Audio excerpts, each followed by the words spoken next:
important elevated emotions are for this equation to work. When you decide to observe a future in the quantum field that you want to manifest, if you're doing it as a victim or as someone who's suffering or feeling limited or unhappy, your energy is not going to be consistent with your intended creation, and you won't be able to call that new future to yourself.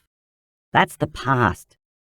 You may have a clear intention, and therefore your mind may be in the future because you can imagine what you want. But if you feel any of those familiar limited emotions, your body still believes it's in the same limited past experiences. Emotion is energy in motion, and elevated emotions carry a higher frequency than survival emotions. So if you want to create change, you have to do it from a level of energy that's greater than guilt, greater than pain, greater than fear, greater than anger, greater than shame, and greater than unworthiness. In fact, any lower vibrational energy that you are feeling cannot carry the thought of your future dream. It will carry only a level of consciousness equal to those limited emotions. Therefore, if you're going to perform something that's unlimited, you'd better feel unlimited. If you want to create freedom, you better feel free. And if you want to truly heal yourself, you'd better raise your energy to wholeness. The more elevated the emotion you feel, the greater the energy you broadcast and the more influence you will have on the material world of matter. And the greater your energy, the shorter the amount of time it takes for your manifestation to appear in your life. In this process, you relax and allow a greater mind to organize an event that's right for you. You essentially get out of the way. When you are surprised by an unknown experience that seems like it came out of nowhere, that's because you created it in nowhere. Something appeared out of nothing because you created it in no thing. And it can happen in no time if you create it in the realm beyond linear time. That's the quantum field, where there is no time. In this place of the unified field, you're actually becoming aware of what already exists, and you're bringing it to life with your attention and your intention. Here, you can be a genius. You can be abundant. You can be healthy. You can be wealthy. You can have a mystical experience. You can create a new job. You can resolve a problem in your life. Remember, all these possibilities exist as electromagnetic potentials in the quantum field. You cannot experience them with your senses because they don't yet exist in this space and time. They exist only as a frequency or energy carrying information that has to be tuned into and observed into this space and time.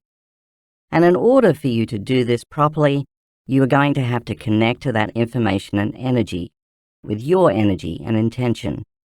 Tuning into the energy of your future and intentionally observing that potential in the quantum then causes infinite fields of energy to collapse into particles called a quantum event, and that becomes an experience that can then manifest in your physical three-dimensional world.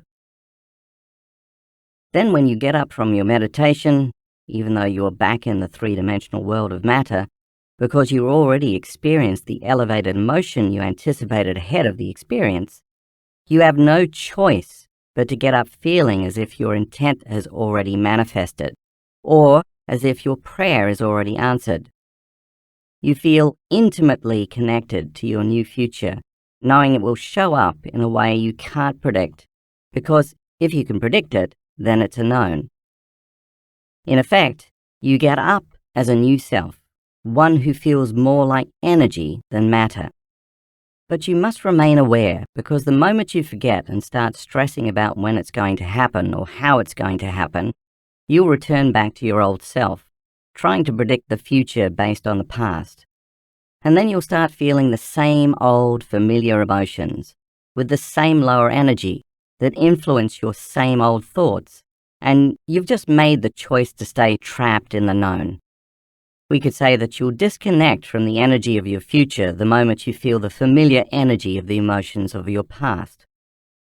If you instead become successful at tuning into this potential you have chosen over and over again, and you get familiar with it, you will be able to tune into it not only in meditation, but also when you're in line at the bank, when you're taking a walk. You can do it over and over again with your eyes open, just as you do when your eyes are closed in meditation. Just remember, every time you tune into the energy of your future in the present moment, you are drawing your future to you. And if you do it often enough, and you do it correctly, you'll change your biology from a past-present reality to a future-present reality. That is, you will change your brain neurologically from being a record of the past to becoming a map to the future. At the same time as you teach your body emotionally what that future will feel like in the present moment, you'll recondition your body with this new elevated emotion.